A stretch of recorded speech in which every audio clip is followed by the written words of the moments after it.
शेतकऱ्यांच्या विविध मागण्यांसाठी नांदेडच्या मुदखेडमध्ये युवक काँग्रेस आक्रमक झाली आहे। खासदार रवींद्र चव्हाण यांच्या नेतृत्वाखाली मुदखेड तहसील कार्यालयावर हजारो शेतकऱ्यांचा शेतकरी एल्गार मोर्चा धडकला। ठाकरे चौक ते तहसील कार्यालयापर्यंत काढण्यात आलेल्या या मोर्चात सरकारचं लक्ष वेधण्यासाठी गाढवांचाही वापर करण्यात आला। खतांचा तुटवडा, पीक विमा आणि शेतीसाठी 12 तास वीज मिळण्याची मागणी यात करण्यात आली आहे।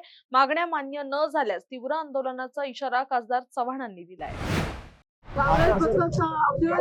आज मुदखेड तालुक्यातील शेतकऱ्यांच्या वतीने आक्रोश मोर्चा तहसील कार्यालयावर काढण्यात येत आहे।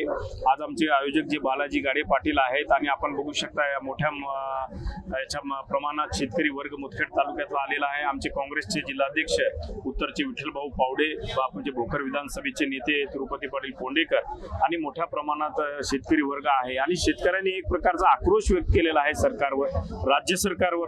कारण शेतकऱ्यांना शेतीच्या कामासाठी डिझेल मिळत नाहीये, डिझेलचे भाव वाढलेले आहेत। शेतकऱ्यांचं असं झालेलं आहे की लागत जास्त झाली आणि उत्पादन कमी झालेलं आहे। मोठ्या प्रमाणात खताचे भाव वाढलेले आहेत, खतं वेळेवर उपलब्ध नाहीयेत, पीक विमा आमच्या शेतकऱ्यांना वेळेवर उपलब्ध नाहीये। प्रचंड प्रमाणात केळी पिकांचं नुकसान झालेले आहे, केळी पिकांचे सर्वे होत नाहीयेत, पीक विमा वेळेवर मिळत नाहीये।